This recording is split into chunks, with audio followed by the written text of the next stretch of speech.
ఒక చోట ఒక డైలాగ్ ఉంది కానీ డైలాగులు ఉండవు, వెనకాల రియాక్షన్సే. అయినా కానీ దానికి ఒక గుర్తింపు వచ్చింది.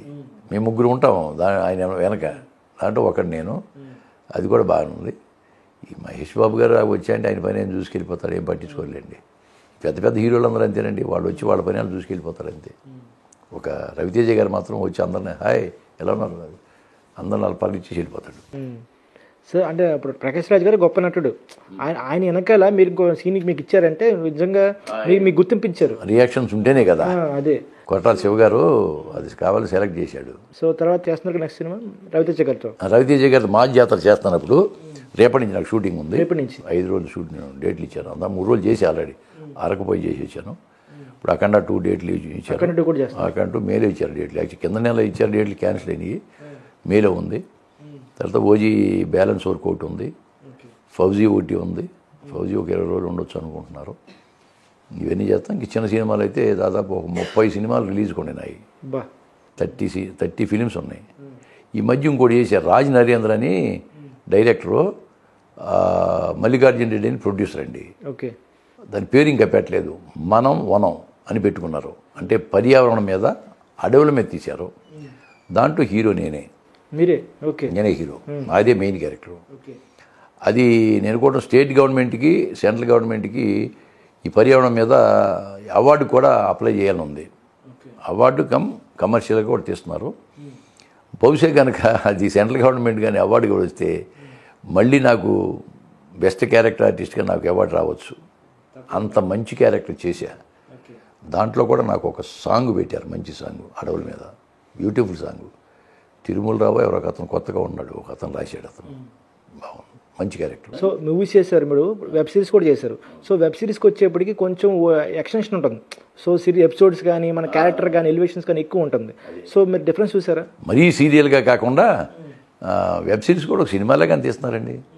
క్వాలిటీ, సినిమా క్వాలిటీయే, సినిమా క్వాలిటీయే. మిగతా వీటిలో కూడా మొత్తం సినిమాలకి ఇచ్చినట్టు ఇస్తారు డబ్బులు కూడా మాకు.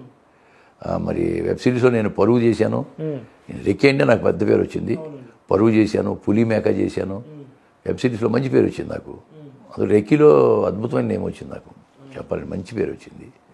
ఈ రెక్కి 2 కూడా అంటున్నారు, అది ఎప్పుడు స్టార్ట్ అవుతుందో తెలియదు మరి. సరే అండి, ఇంకేమున్నాయి ఫ్యూచర్ ప్రాజెక్ట్స్? ఈ 4G ఓజీ కాకుండా ఇంకేమున్నాయండి? వెబ్ సిరీస్ నడుస్తున్నాయి, ఈ సినిమాలు నడుస్తున్నాయి, రిలీజ్కి బోల్డ్ ఉన్నాయి, పెద్ద సినిమా కూడా చేశాము.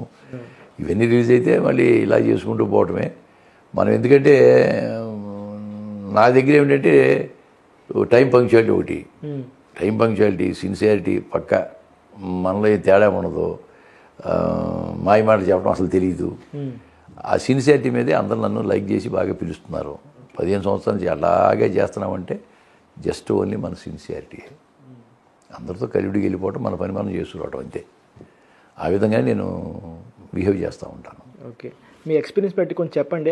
ఆస్పైరింగ్ యాక్టర్స్ అంటే సినిమాలో రావాలి, నేను కొత్తగా నేర్చుకోవాలి, యాక్టర్ ఆర్టిస్ట్ కావాలి, ఏదైనా అనుకునే వాళ్ళకి ఏం చెప్తారు మీరు? నేర్చుకోవాలని తపన ఉండాలి, టైం పంక్చువాలిటీ మెయింటైన్ చేయాలి, సిన్సియారిటీ ఉండాలి. ఓకే, ఎవరు చెప్పినా వినదగుని, ఎవరు చెప్పినా వినినంతనే వేగపడక అన్నట్టుగాను ఎవరు చెప్పినా వినాలి. అది దాంట్లో మంచి ఏదో చేయడం తర్వాత తెలుసుకుని తర్వాత ఆ విధంగా నడుచుకోవచ్చు. కానీ ఎవరు చెప్పినా వినాలి, కానీ వాడు చెప్పేది ఏంటి నేను వినేది ఏంటి అనుకుంటే పక్కపోతాడు. ఓకే, అక్కడ ఆగిపోద్ది, ఇంకా ఆగిపోతాడు, డెఫినెట్గా ఆగిపోతాడు. నేర్చుకోవాలి కదా. అక్కినే నాగేశ్వర లాంటి వాళ్ళు ఇంకా నేను ఆలే నేర్చుకుంటున్నాను అన్నాడు ఆయన. ఏది అన్ని సంవత్సరాలు 80 సంవత్సరాలు చేసి నేను నేర్చుకుంటున్నాను అన్నాడంటే మనం ఎంత వాళ్ళమండి. అదేనండి కదా. ఒక్కొక్క ఎక్స్పీరియన్స్ ఒక రకంగా ఉంటుంది. మన ఒక వెబ్ సిరీస్ చేశా, మాయాబజార్, ఇంద్రప్రస్థం అని మార్చేసి మాయాబజార్ అని పెట్టారు. దేవాకట్ట గారు ఆటోనగర్ సూర్యాలో నాకు మంచి వేషం ఇచ్చాడు ఆయన. నాకు పిలిపించాడు ఒక రైతు వేషం.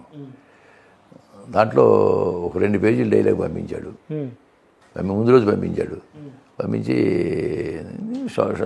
రామోజీ ఫిలిం సిటీలో షూటింగు 4:30 ఈవినింగ్ 4:30కి నా గాంధీ గారిని పిలవన్నాడు షాటు. 200 మంది రైతులను కూర్చోబెట్టాడు.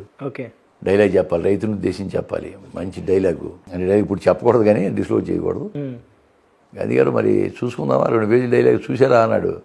గురుగారు చూశానండి అన్నాను. ఒకసారి చూద్దామా, చేసేద్దామన్నాడు. చేసేద్దాం సార్ అన్న.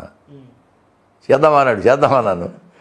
ఇప్పుడు కెమెరా ఆన్ చేసి, కెమెరా ఉంది, కెమెరా సెన్స్ మనకు ఉంది కదా, అంతే. 2 పేజీల డైలాగు అనర్గళంగా చెప్పేశాం. ఆయన ఎంత హ్యాపీ ఫీల్ అయ్యాడంటే గాంధీ గారు అందుకే మీకు ఈ డైలాగ్ రాశా. ఆయన డైలాగులు అసలు మార్చలేదు, మనం ఓన్ చేయటం ఉండదు. దేవాకట్ట గారు అద్భుతం రైటర్, ప్రస్థానం లాంటి సినిమా తీసారండి. ప్రస్థానం తీశాడు కదా, ఆయన డైలాగ్ మార్చడం లేదండి. చెప్పేటప్పటికి ఆశ్చర్యం ఆయనకి బాగుంది. సరే 2-3 యాంగిల్స్లో తీశాడు, అయిపోయింది. 5:30 కల్లా అయిపోయింది సీన్, పెద్ద సీను. ఆయన చాలా హ్యాపీ ఫీల్ అయ్యాడు. అది కూడా చాలా బాగుంటుంది. అది టెలికాస్ట్ ఉంది తొందరలోనే, నెట్ఫ్లిక్స్లో దీంట్లో వస్తుంది అంటున్నారు. మంచి ఎంకరేజ్ చేస్తానండి. నాకు చెప్పాలని మీ ఛానల్ ద్వారా చెప్పేదంటే, నన్ను ఎంకరేజ్ చేస్తాను నిర్మాతలకి, దర్శకులకి, రైటర్స్కి, తోటి నటీనటులకు, సాంకేతిక నిపుణులకు కూడా నేను ధన్యవాదాలు తెలియజేసుకుంటా. ముఖ్యంగా ప్రేక్షక మహాశయులు నన్ను ఆదరిస్తున్నారు. వాళ్ళు ఆదరించినంత వరకు మనం ఇలా చేస్తూనే పోతాం. కళాకారుడికి రిటైర్మెంట్ లేదు అంటే, ఉద్యోగాలు చేసేవాడు 60 సంవత్సరాల్లో పోతాడు, కానీ మాకు రిటైర్మెంట్ ఉండదు. మాకు 90 సంవత్సరాలు వచ్చే వరకు చేయొచ్చు. ఎంతవరకు ఆ కళామ తల్లి నన్ను అనుగ్రహిస్తూ అంతవరకు చేస్తూనే ఉంటాను. థ్యాంక్స్ అండి, చాలా విలువైన సమయం మాకు ఇచ్చారు. మరొకసారి మీ ఛానల్ వీక్షిస్తున్న ప్రేక్షక దేవుళ్ళందరికీ కూడా ధన్యవాదాలు తెలియజేసుకుంటున్నాను. ఓకే, చూశారు కదా ఈరోజు ఇంటర్వ్యూ. మళ్ళీ ఇంకో ఇంటర్వ్యూతో మళ్ళీ కలుద్దాం. Keep watching, keep TV daily. Signing off.